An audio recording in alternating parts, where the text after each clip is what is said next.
Let's see how this one works out. I think it's better. It's not reverberating. I've got a couple of cards here with a few things written on it. The dean and I negotiated for a while. I'm typically used to speaking for an hour and a half. And he said, that's not going to work. So we negotiated a little bit of time that I can spend with you. I think it's important to mention, I want to thank Dean Greer and his esteemed faculty here. These faculty are the greatest people in the world. They made everything for me when I came to VCU 42 years ago. They were the ones that taught me how wonderful education was, and I learned to love it. When you hear my story, you'll understand why. Parents, friends, boy, I'll tell you what, it doesn't get any better than that. I know every one of these students here were involved with you with the love and help that you have given them to get through these 4 years. It's not easy, not even to mention the monetary side of the equation. And I know many of you are leaving here with debt. You'll find out that that was well worth it as you go down the road. I'm one of you. I graduated from Virginia Commonwealth University Business School in Dean said 1975. I remember 1974, but it's a long time. You probably don't realize that people of my age still roaming around this earth. But in 1974, the business school was just past the student commons, and it was that one building there. Across the street was no asphalt. It was just a mud parking lot. And you would park in that mud parking lot, walk across to the school, and have the most wonderful instructors you can imagine. I just came across an old professor of mine, Dr. Griggs, and it was wonderful to see his face. Dr. Griggs, he's retiring after 45 years, and I probably took one of the first classes that he had here. And I told him, I was just downstairs talking to him, and I said, you know something, I remember your class, and it was real estate law. And I said, I remember you teaching me about the tree and the limb that was hanging over into the neighbor's yard and what the legal ramifications was that. I had never forgotten. He's one of the great instructors, the great teachers of this school that made me love being here. But you know something? I probably would have been voted least likely to succeed my whole life. If you went back and you talked to my grade school teachers, my middle school teachers, my high school teachers, and you asked them and said, would Tom Dorsey ever be addressing a business school class at a great university? And they'd say, absolutely not. There's no university that would ever let him in, and if they did, he would never complete the course. You see, I'm learning disabled. I have a disability in reading. I couldn't read. No one could figure it out. My mother sent me to every tutor you could possibly imagine. I went to every summer school you could imagine. My friends were out swimming in the pools and enjoying themselves in the summer and working. I was in school trying to learn to read. No one understood what the problem was. The problem turned out to be dyslexia. Everything I read, I transposed the letters, I transposed the words, the sentences would be different. I ride to this day and I'll tell my wife as we're traveling, I'll say, you can't believe what I just read on that billboard right there. I transposed the words. And it was my lot in life, and no one understood why, because back then they didn't know how to even diagnose this, much less help you with it. So by the time I had gotten to high school, my road was running out. The pavement was running out. High school, they didn't socially promote you. I think I was socially promoted most of the time from grade school on. I've been to 16 different schools in my life. My father was a career Army officer, so I've been all over the world. Some schools for no more than half a year. But that wasn't my problem. My problem was dyslexia. So by the time I got to high school, they didn't socially promote you, you had to earn it. Took me 5 years and a summer to get enough credits to get out of high school. All my friends had already gone. They were gainfully employed in universities. They were enjoying themselves, having a great time, getting educated. And I was just graduating from high school. My parents had already come back from Germany, and I still had to stay for another summer to finally graduate. Well, I had to figure out what I'm going to do then. Once I graduated, what am I going to do? My parents had already told me to get a trade. Find some sort of a trade that you could do, because school is not going to be it for you.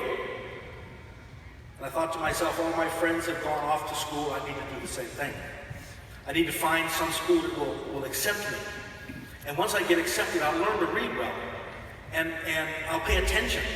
Because you see, I have ADD also, but I found that's a gift from God to have that. In fact, in my first grade, Ritalin in my first grade was the teacher let me go look out the window whenever I needed to. So you put those two things together and you have a hard time learning. So I decided to find some school. So I found Richard Bland College, 30 miles from here in Petersburg. Richard Bland College accepted me on probation. Always something at the end of my name, on probation. Well, they did that because they knew exactly what was going to happen. In one semester, I flunked with grand colors. That's when my road ran out. The pavement was gone. You were either, at that time, because Vietnam was in full swing, you were either in college with a C average, or you chose the service, or wait to be drafted. So I chose the Navy. My water was over there. I changed microphones, I changed everything. So I chose the Navy. And after 4 years in the Navy, that's exactly what I needed. It gave me a different attitude on everything in life. It gave me a different attitude on school. When I decided I was going to come back to school and I was going to make it. But where was I going to go? Well, the only place that would accept me was Richard Bland College again, on probation. But I knew I had to teach myself to read when I came back because I would never make it if I didn't. No one else was able to help me in learning. Summer schools, tutors, no one was able to help me. So I said, I've got to do it myself. So I started out, not paragraph by paragraph, not page by page, not chapter by chapter, not book by book, sentence by sentence. I read the sentence and I asked myself, what did I retain from it? If the answer was nothing, I reread it again. And I continued on that until finally I was able to put 2 sentences together, and 3 sentences, and then a paragraph, and then a page. And before you knew it, in a year, I was up to college reading. I did well that first year at Richard Bland College when I came out. And then I decided it's time to transfer on to what I considered a 4-year school, a real school. They're a real school, but Virginia Commonwealth University, that's a university. That's what people go 4 years. I said, if I could just get in there, things are going to be great. All I wanted was to be accepted by Virginia Commonwealth University without anything behind my name. Excuse me. I want to be like you. Accepted to the school, give it a chance to go out and get it, and they did. I spent 4 years studying with the greatest professors you can imagine. Dr. Spinelli made me love mathematics, and I hated mathematics before. I was afraid of mathematics. He made me love it. He made me realize I was good at mathematics. He taught me Statistics 101. I carry that with me to today. Economics class that I carry to today, which is the exact reason why I do what I do and I've been successful in this world, dates back to Economics 101 at Virginia Commonwealth University. Plain and simple. So I spent 4 years at VCU, and I graduated, and I got that degree. When I got that degree, it was the most important thing in my life. You could have asked me, do you want to be CEO of IBM? Sure, I'll take the job, no problem. Want to be governor of Virginia? Sure, no problem. I have a degree from Virginia Commonwealth University. I can do anything. I stuck to it for 4 years, and I did it. I accomplished it. I had that piece of paper. That piece of paper came with it keys that opened doors for me. And before I knew it, when I graduated, I was hired at Merrill Lynch, Pierce, Fenner & Smith as a stockbroker. Can you imagine somebody like myself, least likely to ever succeed by anyone, not even my parents, and now I'm a stockbroker at Merrill Lynch. It didn't get any better than that. So ultimately what happens, I stayed there for a number of years, and I was hired by Week First Securities to start their first option strategy department. You all have taken derivatives classes. I love speaking to the business side, because you get, you know Stat 101, you know economics. So they offered me an opportunity to come across that street and develop their first option strategy department. And the first person I hired walked through that door with a little red and white book called The 3-Point Reversal Method of Point and Figure Stock Market Trading, and he said, I'd like you to read this so you'll know the operating system in my mind. I took that to Virginia Beach for my weekend with my wife that week, and I read the introduction of the book, and it profoundly changed my life. It was the epiphany.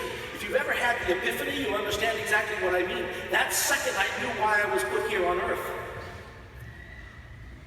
And what that introduction did is it brought me back to my education at Virginia Commonwealth University, Economics 101, the irrefutable law of supply and demand, and all of a sudden I understood the stock market.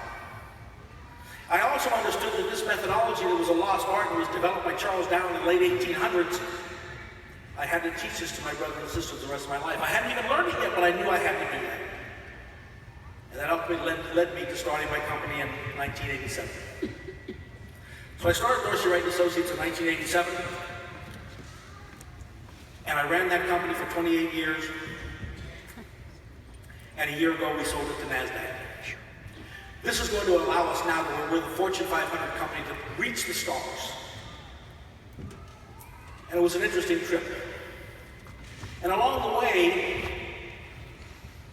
I learned a number of things about developing a long-lasting business. In fact, my next book that I write is going to be on the long-lost art of building a long-lasting business.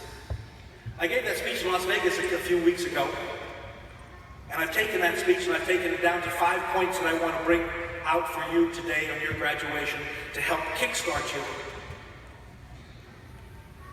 And the first point is have vision. You've all learned about business plans, but business plans are very hard to work, and you're not sure exactly if this is going to be your direction. Vision is extremely important. It's like a cone. Picture it as a cone. And the cone goes out to the point where it stops. That point is where you see yourself 5 years, 10 years, 20 years from now. You decide, I want to be the CEO of a corporation. I want to own my own company. 50% of you here want to own your own company. And you can see that vision.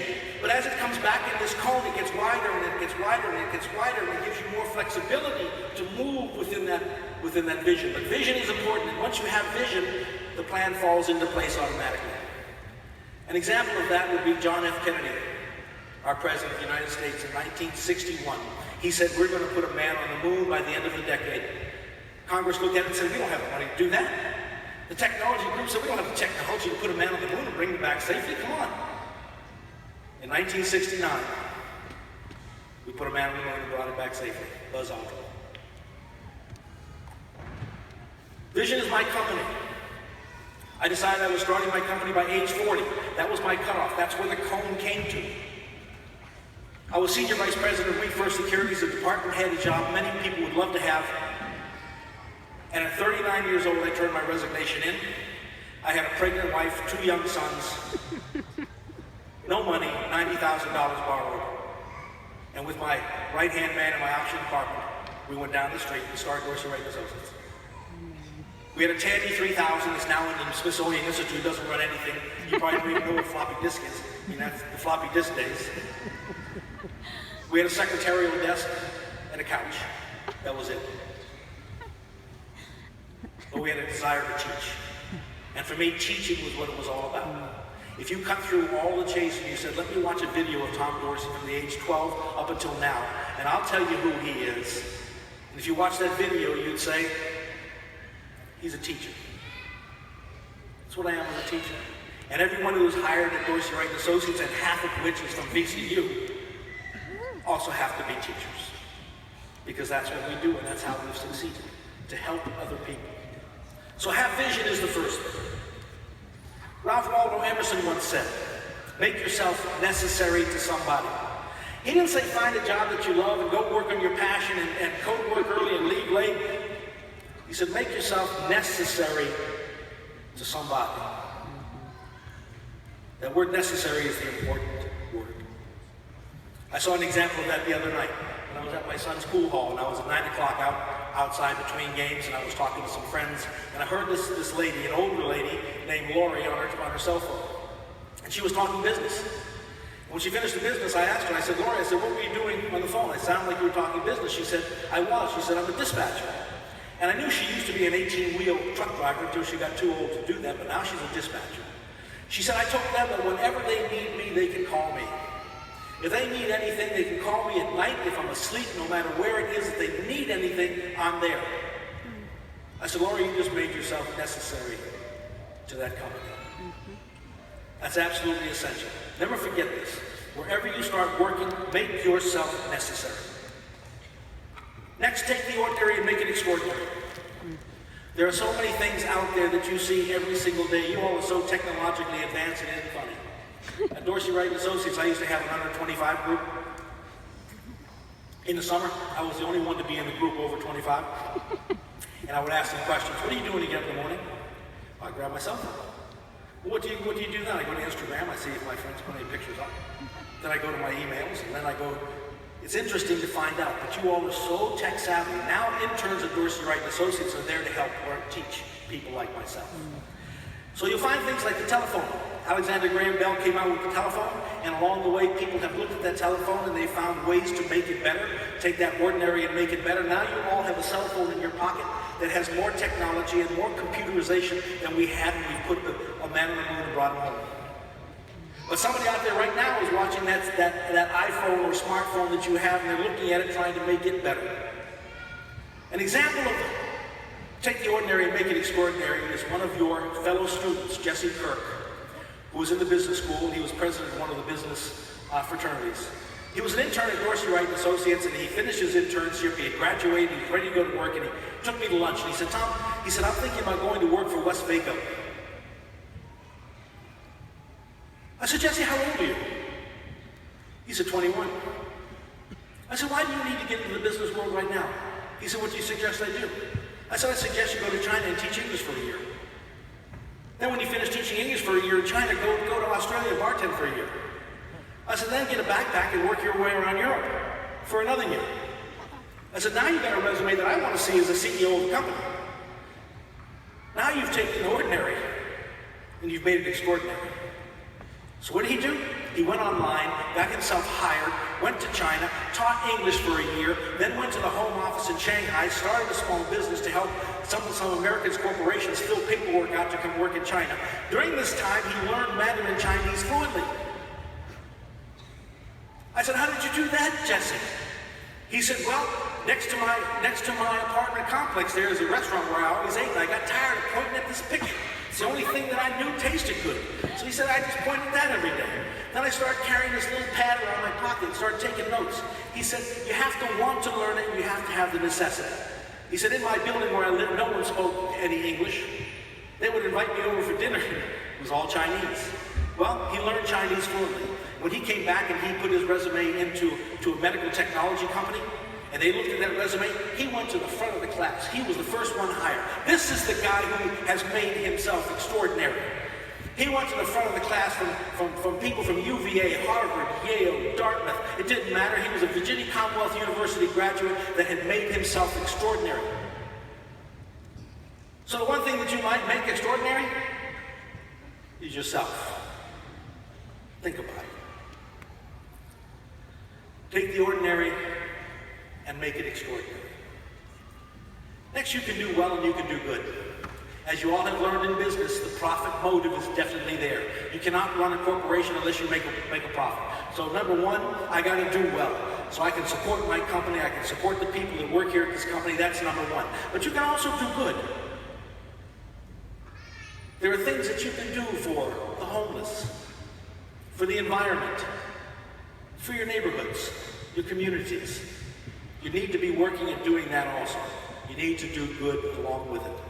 And what you'll find here is, if money is your motive and money is your goal, it will never show up. It will never show up. If your goal is to help others, money shows up on its own. So you can do well, and you can do good in business. Lastly, my father taught me all my years growing up. He used to have this one quote that he used to use. He'd say, Tom, he said, life's a cinch by the inch. He said, life is hard by the yard. I never really understood what that meant as I was growing up. It took me a lot more years to understand exactly what he meant. But when it came back to teaching myself to read, I had to go inch by inch. And many times you guys have had reports that you had to have done and semester papers in. And what did you do? You waited until the last 2 days and drank all the coffee in the world and got it done. You took it by the yard. And that wasn't very fun, was it? take it by the inch. And in life, when you get into business and you have projects that you have to do, you need to demonstrate that you can take a project from the beginning to the end. And the way you do that is inch by inch. Inch by inch, life's a cinch. By the yard, life is hard. So, Dean Greer is about to get the hook out right now. I want to congratulate you all. This is the most important speech that I've given in 42 years of my life. I speak all over the world on investing, but this is the most important one.